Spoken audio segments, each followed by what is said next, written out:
Before we jump into the episode today, I want to share something with you from my heart. First of all, thank you so much for listening to the podcast. I really can't tell you how much your support means to me. We've been doing the podcast now for almost 4 years. I can't even believe it. And I'm so grateful for each and every single one of you that listens, shares an episode with your friends, sends me a DM or a text message letting me know how an episode resonated with you or any aha moments. Seriously, I couldn't be more grateful to be able to create this podcast. It has been such a blessing in my life, and I love hearing the ways it's been able to provide value in yours as well. One thing you might not know is how much work it takes to be consistent with a podcast. In fact, did you know that the majority of podcasts don't make it past episode number 10? And we are well beyond that. And it's just a lot thinking of the episodes, recording them, editing them, managing the guests, making sure that everything runs smoothly and gets uploaded consistently and regularly. And so that's why I have created an amazing opportunity for you to support the podcast monetarily. And in exchange for that, you will get exclusive premium subscriber content. So for as little as $3 a month, you can become a premium subscriber of the podcast. And every month I will upload new voice-guided workouts and breathwork meditation audio for you. So that way you can work out with me, coaching you in your ears. You can also take a moment to reduce your stress and relax and come down and ground down with one of my breathwork audios. So if that is on your heart to support the podcast for as little as $3 a month to become a premium podcast subscriber, I can't tell you how much that means to me and the growth of this podcast. I appreciate you. If you're interested, click the link in the description, become a premium podcast subscriber, new content every month, and while supplies last, I'll send you an exclusive podcast coffee mug so you can have your self-love and sweat coffee every morning. I appreciate you. Now let's get into the show.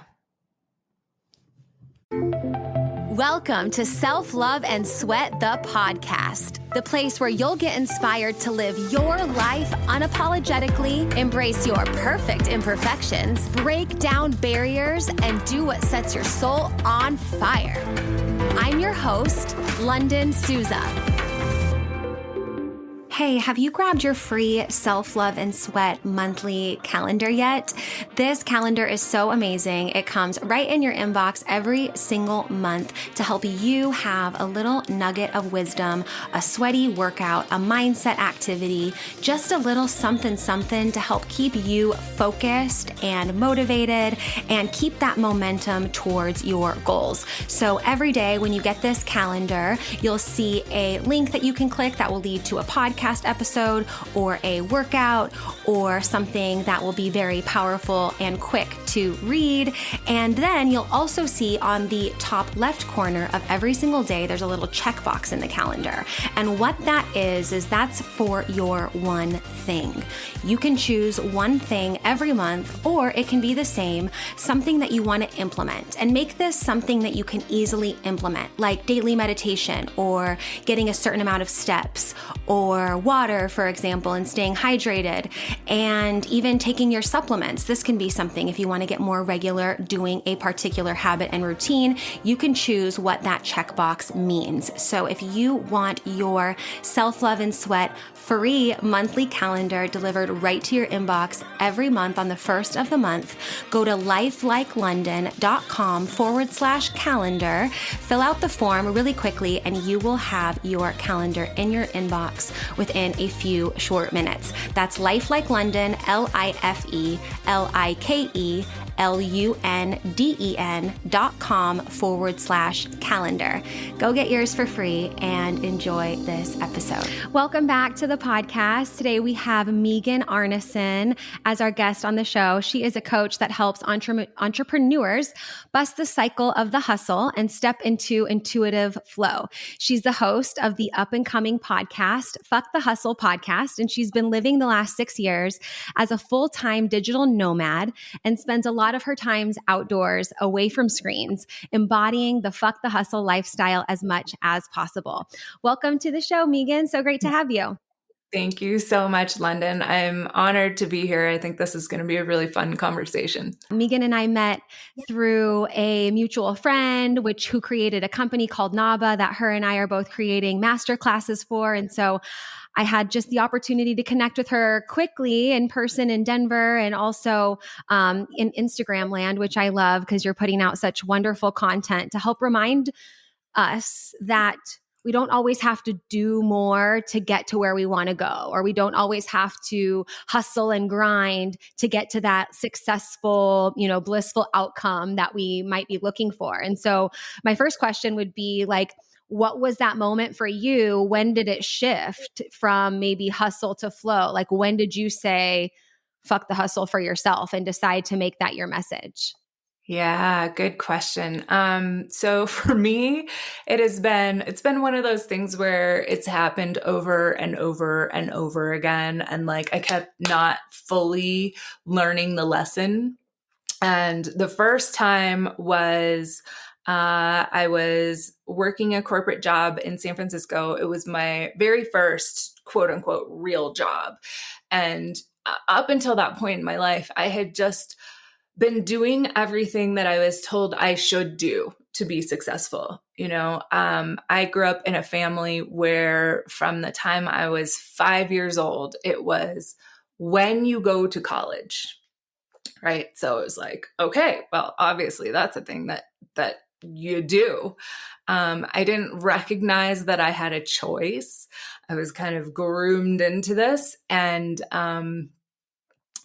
so I had this job where I liked my job, and I liked sort of the status that I got from it. I was 23, 24 years old and, had been promoted in corporate communications and moved up to the 12th floor of the fancy office building. And I had my own office. It wasn't exactly a corner office because the building was kind of a weird shape, but it was in a corner sort of with a view. And I felt so fancy. And then 9/11 happened. And I realized that life was too short. And kind of leading up to that moment, I was starting to recognize that like I was writing a newsletter for a corporation that had 13,000 employees. And my job was to make them feel good about the company that they worked for. And I realized that I had access to information about what was going on behind the scenes. And my job, though, was to make it look better than it was.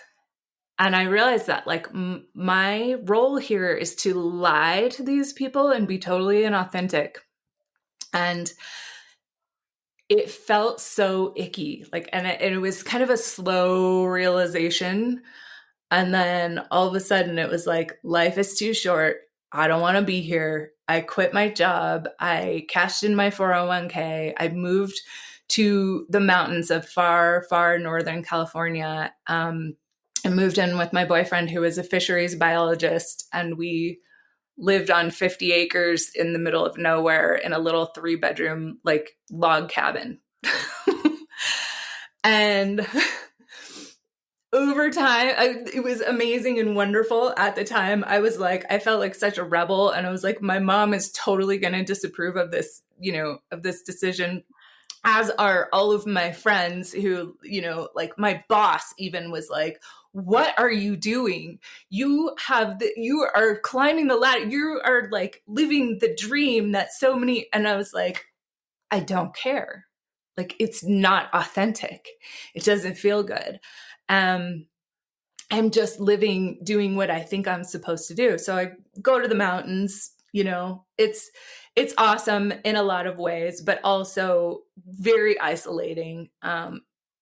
Boyfriend didn't work out after a certain amount of time. That's a whole separate story. So we won't go there today, but eventually moved back to San Francisco feeling like, okay, I need to reinvent myself now. And slowly got sucked back in After a couple of years, next thing I know, at first I came back, I was an event planner. I was working for this guy doing very creative, high-end events. And then I got a job for a corporate event planning company. And then I got farmed out back to the financial district in San Francisco, dressing to the nines every day, wearing heels and suits and all the stuff, and realized I was so deep in the, and I didn't have a term for it at the time, but so deep in the hustle. And the next thing that happened was I was getting on an airplane like every 2 weeks, working myself to the bone. Didn't feel like I had a choice. This company was not supportive of its employees as humans, right? We were just there to make them more money. So got super sick. I had strep throat and I didn't have time to go to the doctor. And I didn't get to take any time out. I didn't get to, I was accruing, what do you call it? Extra days, if you work through the weekend, you get extra vacation. What is the term for that? Like You know what I'm overtime? talking Yeah, about, overtime. right? Overtime, it was there were these accrual days that and then you get to take, you can take 4 weeks vacation instead of 2 if you get enough of them. Anyway, comp days. So I had all these comp days and I wasn't given, I would request time off and they wouldn't give it to me. And so next thing I know, I'm living on Dayquil and NyQuil to get me through these events. And it's awful. And I finally come home from one of them and I called in sick for 3 or 4 days in a row. I was like, I can't function. And I got back to work and they basically called me into this new marketing manager's office. And he said, I hear you've been underperforming. And demoted me off the project that I was working on and put me on something that they knew was the opposite of what I was interested in. And I, without swearing at them, basically said, fuck you, I'm out. And went and started my own company doing green events at that time. And, was like, I have to create something different for myself. And so those were the two really sort of defining moments in my career that really, I was like, how did I get sucked back into this? And I think that's one of the things that happens for so many people is, they get to a point of I've had enough. But then society and our conditioning and all those voices in our heads and outside of us, and all of the obligations that we think that we have creep back in, and we end up back in the same place. And it happened a couple more times after that, but I don't need to go into those stories. I think those two were the most intense. And then what happened over time was I would get really close and then I'd be like, oh my God, I'm starting to see the pattern. I'm getting it. So I'm getting myself out. Yeah, I love that you mentioned that, seeing the pattern. And I love the two stories that you shared. I mean, those really illustrate, pivotal moments where you're like, I knew that I needed to shift, but then I did shift. And it was very easy to go back to that programming. I think that happens a lot. It's like we have the best intention, we have the awareness, but then that old programming is just so familiar. And that autopilot and the route that we know is just so easy because we've done it so many times. And to have that awareness and switch that programming, I really think is the coolest part of life and the part that we really have to get on board with, because we're going to go back to maybe some of that hustle mentality, or at least be able to recognize it faster and kind of pull out faster. I feel like that's what's at least been super helpful for me. But I remember, growing up, I didn't grow up, me and a couple others went to college. I didn't really grow up with the pressure that I had to do that my dad was a teacher. And so it was kind of like I just knew I was going to do that. But I grew up in a family of entrepreneurs, of people who just worked, and your work was your worth. And I remember one time being excited to tell my grandpa while I was in school full time at Long Beach State that I was also working 7 days a week. Like I remember being, oh my gosh, I'm so excited to tell my grandpa I'm a full-time student and I have a job that I work 7 days a week. I remember being like so proud of myself and so excited to tell him, right? Because I just grew up thinking you have to work and do more and all of that. And it wasn't until, some, stories just like, not specifically just like the ones you told, but, the ones that are unique to my lifestyle where you're like, I can't do this. And there has to be a better way, a way that I can find that works for me. That's not that same repeated pattern. And you kind of saw the repeats. You're like, okay, I try to get out and I kind of loop back in. So how do you break that loop? What did you do specifically? And even now, I think there's some loops feel like I've done really good job at changing and reframing, but they still creep in every now and then. So how did you break that loop and how do you recognize before getting back into kind of like that vortex? Yeah, that's a great question. Unfortunately for me, breaking the loop took, hitting rock bottom a couple more times and like getting into such deep adrenal fatigue and like having all kinds of autoimmune symptoms and all of that, I finally, I think it kind of forced a spiritual awakening in me. And I also started getting coaching. I found a therapist who was also a coach, who also did some energy work. And so I feel really lucky that was sort of my first introduction to that. I had been in therapy for years prior to that, like not fully understanding. I think it was kind of around that second break when I was working for the events planning company that I had some severe trauma that I wasn't even aware of. And like, I remember like the therapist couldn't get there with me. And so when I found, in the next round, when I found this new practitioner and started opening up and started to sort of understand what coaching was, and sort of how to understand how I was creating a lot of my own reality, that was when I really started to be able to see the patterns and sort of recognize, kind of take a look back and see what are the circumstances that kept repeating themselves that would lead up to these issues. And by slowly unpacking that over time, I have now, been able to recognize in my own body when I feel that tension coming up, there's something going on, and it's something that happens that's beyond my mind's recognition. It's really involves being deeply connected with myself, with my feelings, with my emotions, and the signals that my body is sending me. And it gets really clear, there's tension, there's tightness. Usually for me, it's like right in my solar plexus.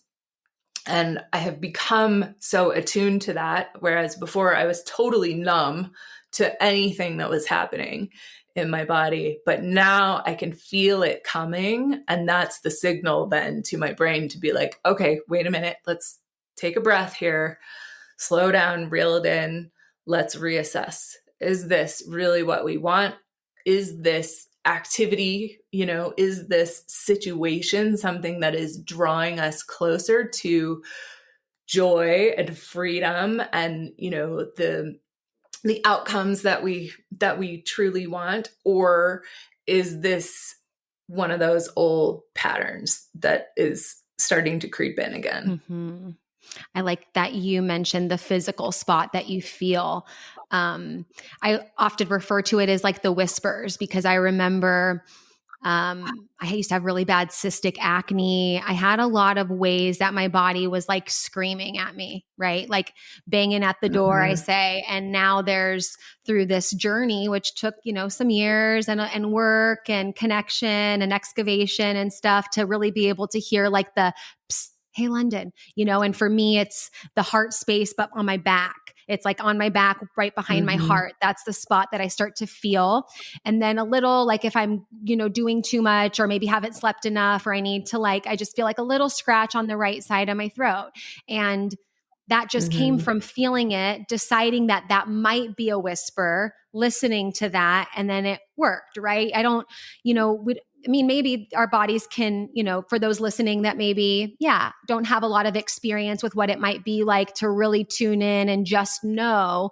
But it's like, you might notice like a precursor to some situation when you feel stressed or you feel, like things are just kind of off. You might be like, oh yeah, if I really think about it, I start to feel maybe a feeling like Megan, you described in your gut, in your solar plexus or in your heart space, or some people it's in their back or their hips or whatever. But to just decide like, okay, this might be a whisper. Let me treat it like it's a whisper. Let me listen and then let me see what happens. And that's really what helped for me, because I noticed, okay, I feel these feelings and then I keep going. And then this little inkling in my throat turns into a sore throat. I can't talk. I lose my voice. This feeling in the back of my heart space turns into like, those feelings of angst and just like do more, go, go, go.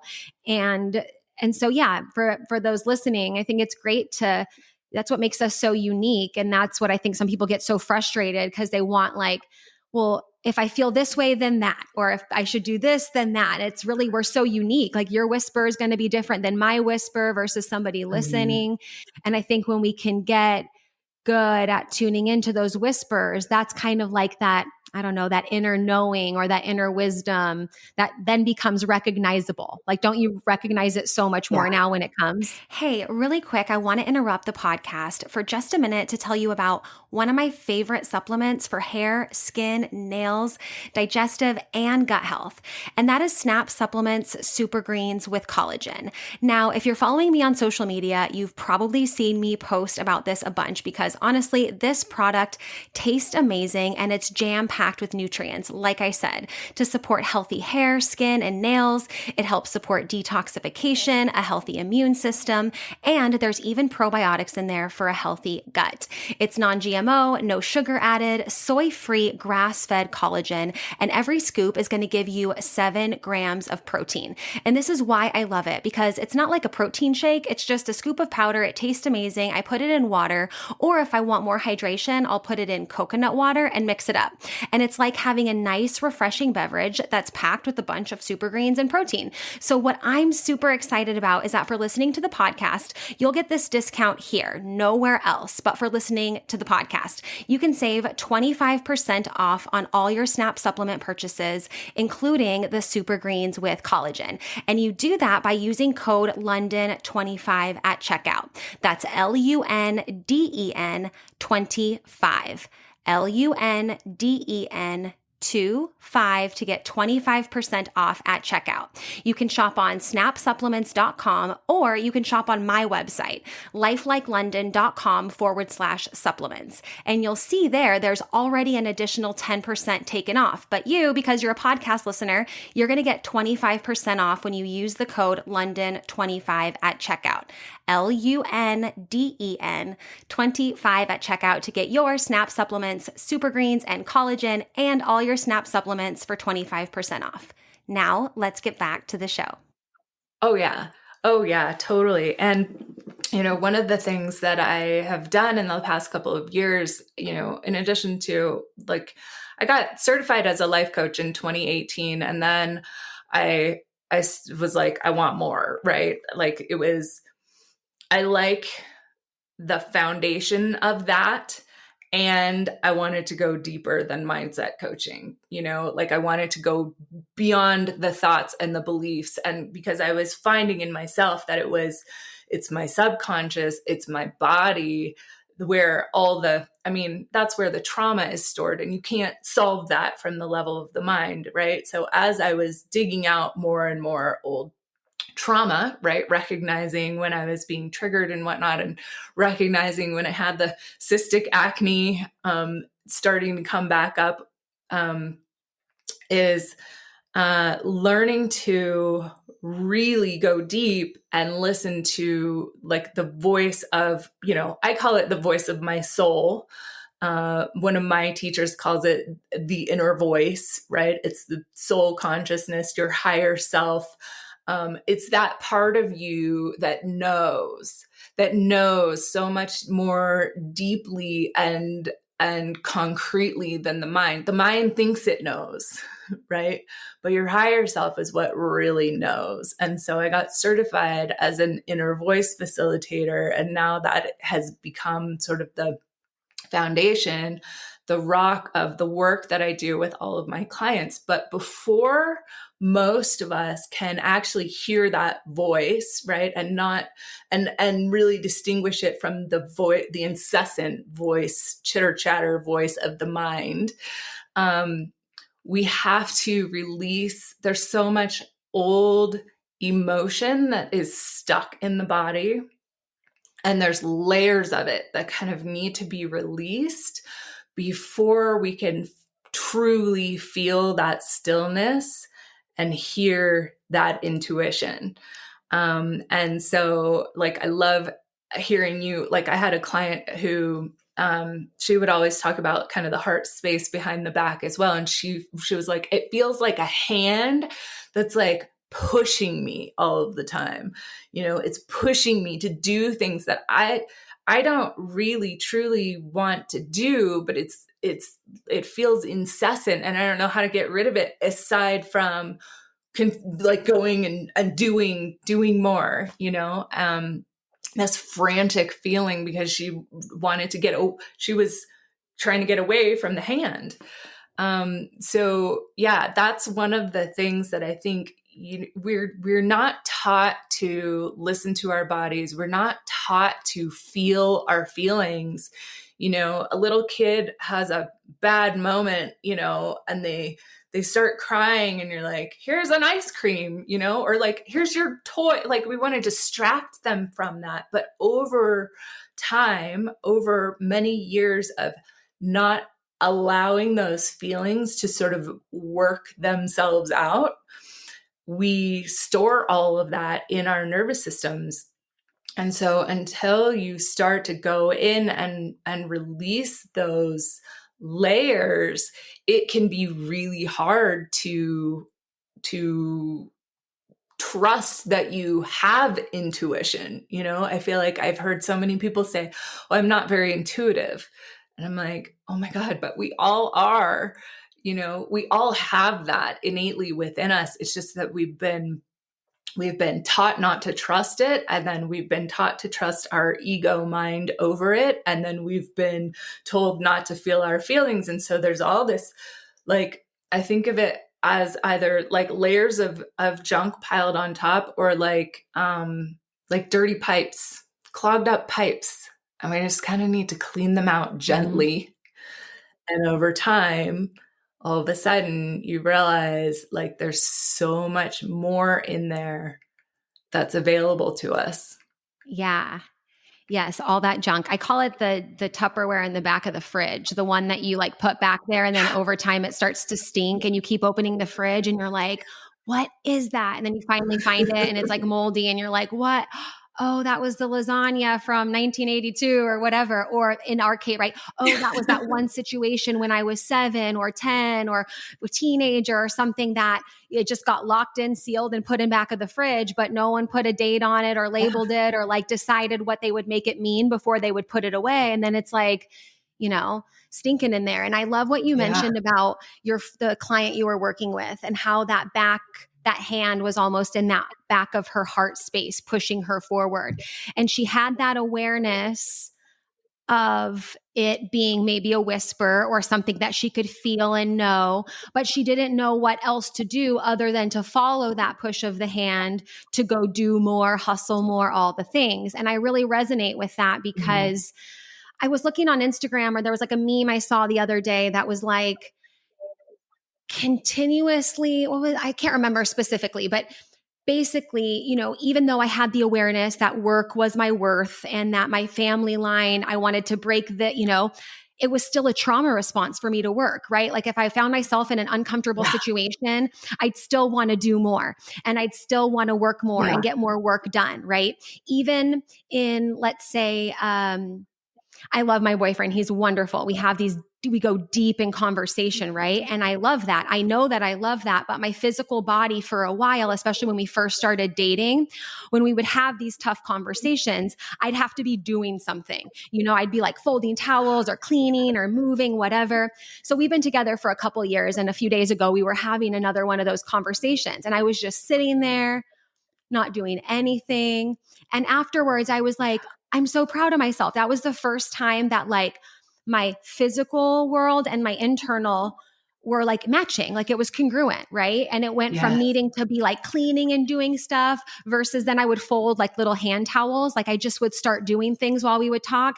And now I realize like, I can just be and not do something. But it took a lot of steps, right? And I've been doing a lot of this work for years. And even now I'm like, oh, I don't have to be doing something while we are having a tough conversation. I don't always have to be working or doing when something is challenging. I can feel through that now, but it takes a little bit of time. So with that client particularly, or somebody like that, how would you guide them to realize, okay, this can be a whisper, and you're going with it, but how do you start to not go with it and still appreciate it? You know what I mean? Yeah. So and I think this is one of the challenges that I have with therapy in general, like talk therapy is I've been working with a therapist recently. Actually, he's a therapist and he's also a shaman. So we're doing some interesting things. But I feel like when he's got his therapist hat on, it kind of drives me nuts because like he wants to find the story behind every emotion and wants me to talk it out. And with my clients, I'm at this place where I don't believe that we have to understand specifically what caused it to release it, Cool. And so with her in particular, it was really about like just physically allowing whatever the sensation is, that hand, like go and be with it. Meet the hand, right? Release your mind. Don't make up a story about it. We don't need to know where the hand came from or what it wants or any of that, right? All it wants from you, right?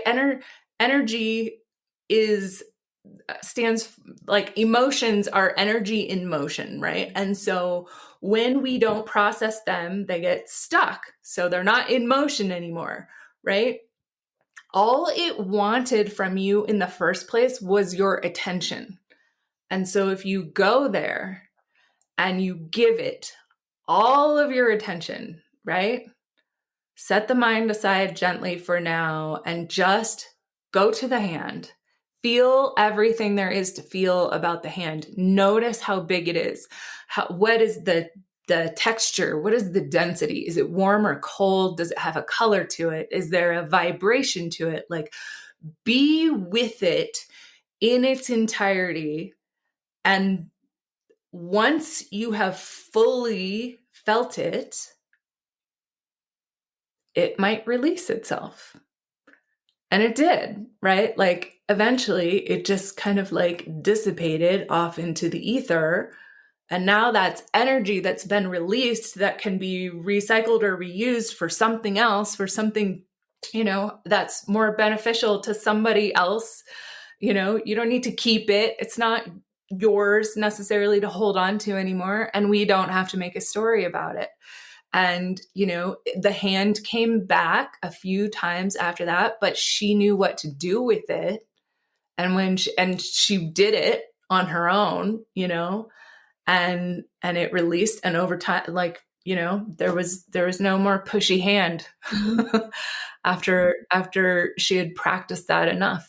So yeah, I like the idea of changing the yeah, the submodalities of it, of like, what does it look like? What does it feel like? What size is it? The texture, and like, because sometimes we have these feelings and we would never, unless we do this work that you and I love to do in our coaching, most people aren't thinking to bring anything else than, oh, this feels either uncomfortable, or I don't like this feeling, or I always get this feeling, versus being like, okay, well, might it look like? Do you want to give it a name? Like, what is it like? Just kind of get to know it a little bit more. And it's like, just with people or situations, a new job, whatever, after you get to know it more, you become more comfortable with it, and you become, closer with it. It's not as scary. It's like the monster shadow under the bed when you just open up the closet and you turn on the lights, and it's like, there it is. And I love that you mentioned that, because I think, anyone listening now who might feel like, okay, I'm in this hustle, there's a lot of women I know that listen that have kids too, right? Who have like families and kids and full-time jobs and houses and all these things to provide for. And they're in this hustle, right? And they're listening to this podcast maybe, or they come across my Instagram or yours or whatever, and something stops them in their tracks to be like, oh, I don't want this life, right? I don't want to be this way, but I don't really know how to stop and kind of redirect. I think that's a really good thing to do for those listening. You might have a specific physical sensation in your body that you get when you're stressed out, or when you're hustling, or maybe it's something that you realize it just kind of hangs out and lingers. And I remember feeling like this continuous feeling of that feeling on the back of my heart. It was almost like a spear went through, and it just was continuous, and I just was always feeling it. So I think if anyone listening, that's a good place to start, is sit with that feeling and ask it like, hey, you have anything to tell me? What does it look like? What does it feel like? And just spend some time getting to know it. Because often what we do is we hustle it away, or we drink, or we get high, or whatever, to like turn off that feeling, or to turn off needing to deal with it. But if you can just see it like, oh, I'm getting to know a friend, or let me pretend like this is the person I met at the grocery store. Like, I'm just going to go up to them with curiosity. I think that's a very powerful tool that someone listening could do, right after they listen to this podcast. Do you have any other specific tools that you feel like are helpful for somebody listening today, right? If they're in that spot where it's like, oh, I know I don't want to be hustling, but what can I do now? What would be some other helpful strategies? Yeah, well, I don't even want to necessarily go to a different strategy. I want to keep digging on this one a little bit, because I think part of what perpetuates the hustle is us trying to get away from the feeling that we have labeled as negative. And when you sit with it, yes, it's probably going to be uncomfortable. But once you've done this a couple of times, you start to recognize that it's okay, it's not unsafe, and you can handle it. And once you have taught your mind that you can handle any emotion that comes up, the emotions are no longer negative or positive. It's just energy, right? And then you can use that energy. You can focus it toward what you want to create. Does that make sense? Yeah. But how do we do that? So we have that moment where we get to know, maybe we get like stirred up. Are we going to feel like some physical energy? Sometimes I feel like after I do that, I like to like go for a walk, or like move my body a little bit. How do we utilize and recognize to use it for something that's not numbing out, or not, doing more? Right. Right. Well, and yeah, so great. And again, that's going to be different for everyone, right? And different in the moment, depending on what's coming up. But like, listen to your body and give it what it wants after that, right? So you've processed it, you've allowed it, and it's releasing. And now, are you called to go for a walk? Do you need to go get in the bathtub, right? Like, what is it that is going to be, ask yourself, what is most nourishing to me right now? How can I best take care of myself? And, of course, if you're a busy mom and you've got kids downstairs screaming at you, and like stuff going on, and appointments and soccer practice and all the things, right? You're going to tell yourself, I don't have time for this. But if you can give yourself even just a few more minutes, and you can train the people around you to respect that I call it the bubble, because we all need that bubble for ourselves. And until we take care of ourselves, right, it's really hard for us to actually take care of anyone else well. So I actually think that's kind of like the foundation or the cornerstone of, being able to provide for others is when we do give ourselves that space to process. Mm-hmm. But so once that's done, if you feel so inspired and you want to sort of turn it, right, then the next piece is to ask yourself, what is it that I truly, truly want in this moment, right? And for me, it's usually, how do I want to feel, right? And once I understand how I want to feel, then, okay, what do I need to do to create that feeling? Is it a thought? Is it an action? Like, what is it? And then I will go do that for myself. Yeah. And walking, bath that you mentioned, those are good ones. This morning in my meditation, it was wonderful. Pretty cool. And afterwards, usually I'll go for a walk, make coffee, and just but I just laid back on this couch behind me and grabbed the pillow, which was the part of me that I was working on, and like hugged it in the fetal position and just curled up for like a half an hour, maybe an hour. I don't really know how long it was. I was like, I don't even want to move. I just want to like take that part that I was, focusing on and nurturing in my meditation and just hug onto it and hold it. And I just got into this ball, put the blanket around me. I never did that before. Like in that fashion, of course, I've curled up, whatever, and on the couch, but never has that happened before, but it did today. Right. And that's kind of what I needed. Yeah. And I just, I had slept 9 hours already. So I knew I was rested. It was just like, I needed that loving child kind of fetal position, nurturing position. And it wasn't like, I don't know, we sometimes judge a lot. Oh, am I supposed to do this? Is this what it's like, it just came, and then I put my body in that position, right? I didn't question it of like, but that will come up sometimes like, oh, what does my body? And as we're practicing listening, we're going to have to practice listening, right? So it's like, we might hear walk. Mm-hmm. Okay. We go for a walk, we get outside 5 minutes, and I want to lay on the couch, or actually I want to do a bath, just kind of practice listening in. But I love that you shared that, to just kind of do what your body feels like doing next, presuming you have time or whatever. I didn't have anything to do afterwards that was pressing. I did have that time to lay and just kind of curl up.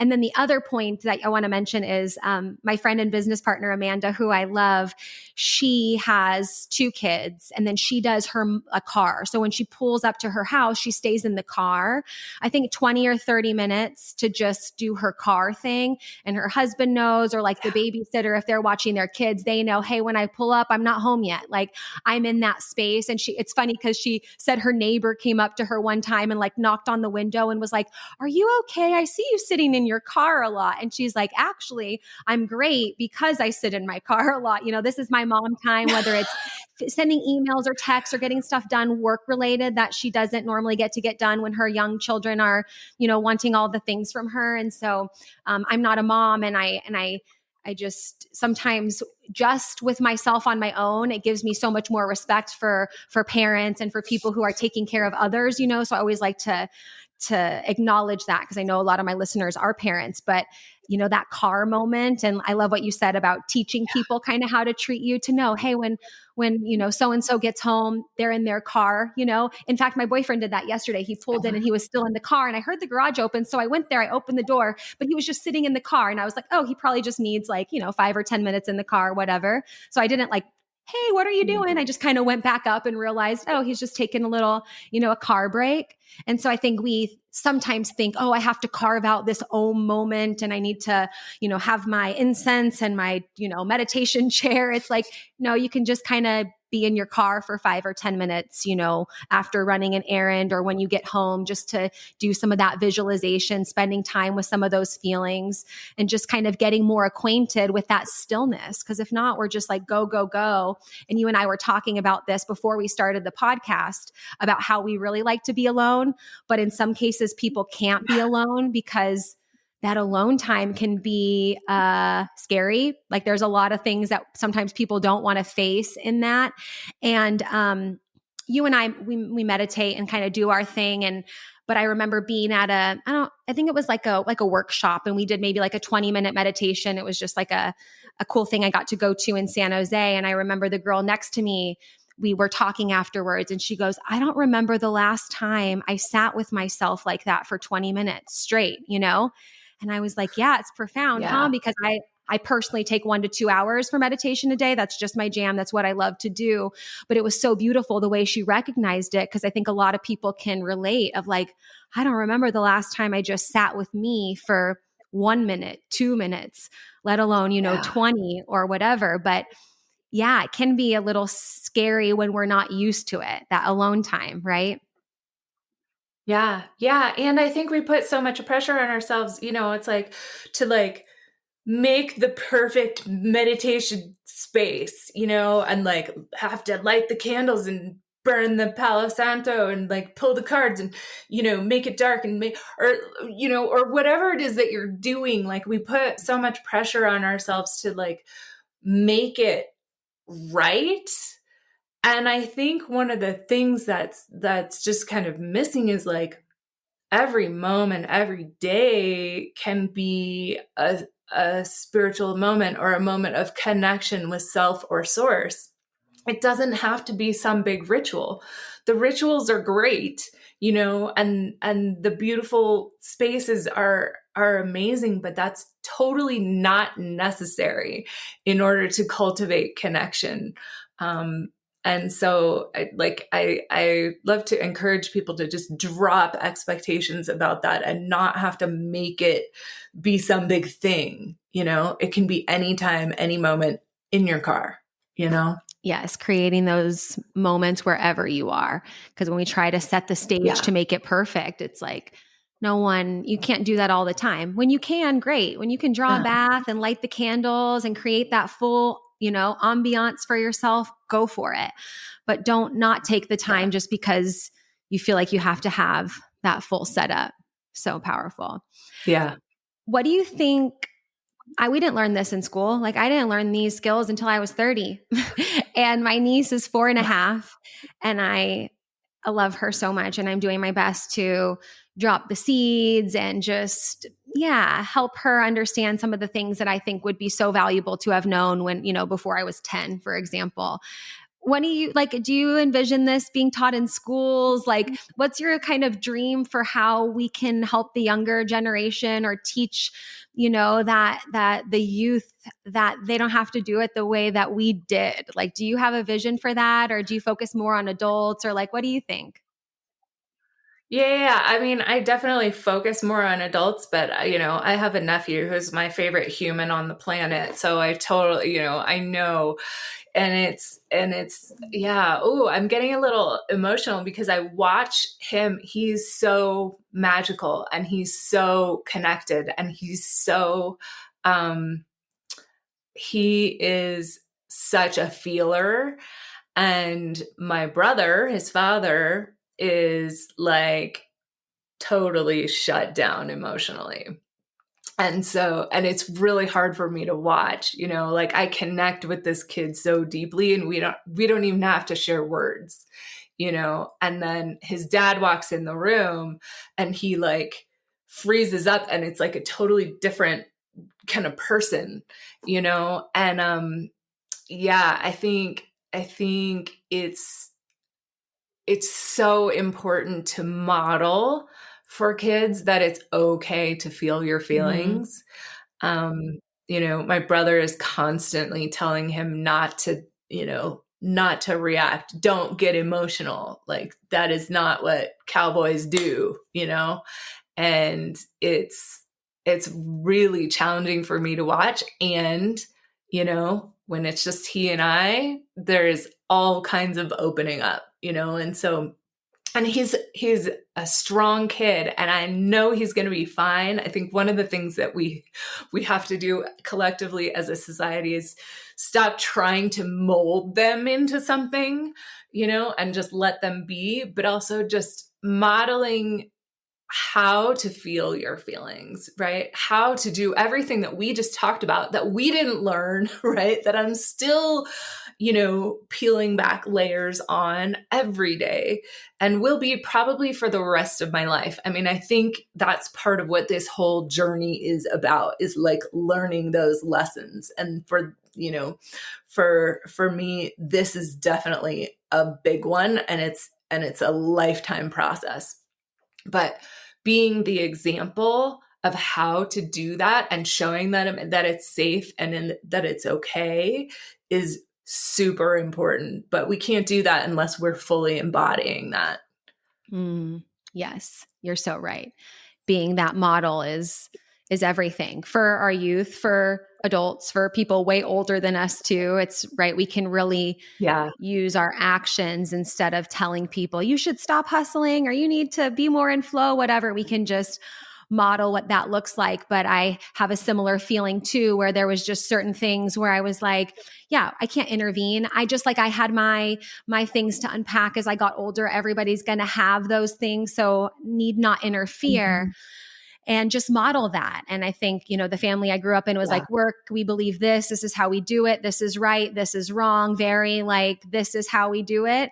And I never saw any adults that like believed otherwise or would show that they believed otherwise. So for me, for my niece, I just want to show her, sometimes she'll ask me questions like, oh, this is this way, right? Because that's just, I know that's how she learned it because that's how I learned it, right? And I was like, well, actually, I don't know, but I kind of think this, and I just do it in my little child voice, how her and I talk, and I just, I want her to see that there could be like critical thinking happening surrounding things that I just took for face value. Like we just do this, you do this, this is this, and I'm like, well, I mean, okay, yes, I that can work. And there's a lot of other possibilities or ways to do them. Right. And so in the topic of hustle or flow or whatever, just being able to be that example of we don't have to work, 24/7 all the time. We can, have those moments and pockets of joy and be present, not be elsewhere thinking about, what work we need to get done, our to-do list, all the things. And so, I just share that because I share that. It's just kind of my goal to model that like people can be different and that's okay because I didn't really get that growing up a ton. And I love that we're both aunties and have that vibrance for them. And at the same time, it's not our children. And even if it was, we can't really fully interfere with their full experience. And so I get excited when I talk to people like you and just others, parents, not parents, whatever, who have that goal of just like being themselves and exuding that to the fullest and just working on authenticity and being open and authentic to themselves and then letting the world see that. Because I think oftentimes we just try to be a certain type of way, insert the like awkward, whatever school picture you take, like we got to all be like this way and this pose and this direction. And it really isn't that way. And it's, so wonderful.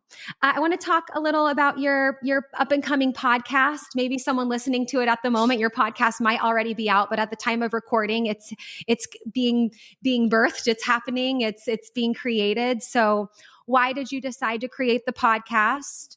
Podcast called Fuck the Hustle, but what specifically will you be sharing in that space? And tell us more about that. So Fuck the Hustle came to me while I was deep in conversation with my soul consciousness one day, deep in meditation. And it was one of those moments where, when you get like a full body yes, where you've got like chills head to toe and it's just like, you just feel so alive. It was that. And I had sort of uncovered this pattern and I had heard the word hustle culture and I was like, oh, that's a thing that people are like talking about now. Like, it's not just me. And I'd been reading a lot of books about, flow state and kind of studying that kind of stuff, just because it's interesting, not because I thought I was going to share it. And so not too long after that, I don't know if you remember this app that got really popular during kind of toward the end of 2020 and early 2021. like end of COVID lockdowns and whatever, people were just so hungry for more connection. And so there was this app called Loved it. Clubhouse. Yep. Was all over it. Um, Yes. yeah, so fun, right? And like, you could hop on there in the middle of the night and just like eavesdrop on some of the most fascinating conversations. But then it became a thing, like learning how to moderate a room and a panel of people and like and sort of run it so that it was a constructive conversation and not just complete chaos. Like a lot of the rooms were just madhouses, or they were locked down so that people couldn't participate, and it was very one-way conversation. Anyway, I kind of got into like, how do I really want to learn how to do this, and I got involved in a community on Clubhouse of people, like-minded people, kind of like Naba, who were very interested in all of these topics that we've been talking about today. And I pitched it the very first day that I joined this group. I was like, hey, I want to have a conversation called Fuck the Hustle. Who's interested? And a whole bunch of people were very excited about the topic. And so I said, all right, so I'm going to host a weekly room called Fuck the Hustle, and let's have a panel and see how many people show up, and like how many variations on this topic can we extract from this. And I did it every week for 6 months, and it was great. It was amazing. People showed up. They all had stuff to share. They all had stories. And I went, okay, this definitely needs to be a podcast. It was an idea in my mind, and I think I had mentioned it, but like I wasn't sure how serious I was about it. But I was like, let's test it in real time with real people and see if it's a thing. And it most definitely was. And so then it was like, okay, now I need to launch the podcast. And I've had several moments of being like, okay, I'm ready to launch the podcast. Like last March, I was going to launch the podcast, and then my entire life blew up and I needed to go deal with life. And so now we're coming a year later. So much has evolved, and now it's time to really dive in. And it's going to cover everything from sort of the patriarchal roots of hustle culture to, kind of more of what we've been talking about is like the emotional sort of drive of that, where a lot of this, hustle originates and what it creates in us, how it affects our health and what we can do about it. So trying to come at it from every angle. I like to look at everything from like a systems thinking point of view. And so, talking to experts from everybody from, psychologists, like, and, people who talk about like celebration to like real people who've experienced deep burnout, and, sex coaches, which is, another part of my journey that's evolving right now, talking about how all of this plays into this sort of toxicity that a lot of us are experiencing. I would say almost everybody kind of knows what it feels like, at least, and how to create more states of flow for ourselves. So wonderful. I'm excited to listen. I'm excited to follow your journey further, your flow journey. And for those of you listening, check out Fuck the Hustle podcast. I'm going to say available wherever you listen to podcasts, because I'm assuming you'll put it on most platforms. And if you aren't, I'm going to teach you how, so you will. And check out what Megan, is sharing and has to offer. I just feel like, this message really hits home for me. And like I said, I'll be happy when other people, learn this information too. And hopefully it's before they're in their 30s like me, because I just think this is so valuable and stuff that we could, learn so much sooner. So thank you for what you do and for bringing this message to the world. We appreciate you so much. Is there anything else you want to share before we finish? Is there something you feel called to say, or do you feel complete? No, I feel really good. Thank you so much for having me here. And I can't wait to interview you on Fuck the Hustle, because I know you have some hustle stories to tell. So we'll look forward to unpacking those then. Oh yeah, so many, so many. Thank you guys for listening. Thank you, Megan, for being the light you are in this world. And we'll see you guys at the next episode. Thank you so much for listening to this episode of Self-Love and Sweat, the podcast. Hey, do me a favor. Wherever you're listening to this podcast, give us a review. This really helps a lot. And share this with a friend. I'm only one person, and with your help, we can really spread the message of self-love and sweat and change more lives all around the world.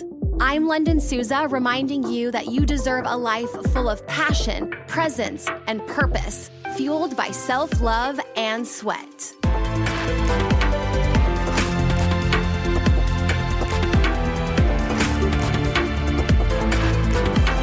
This podcast is a Hit Spot Austria production.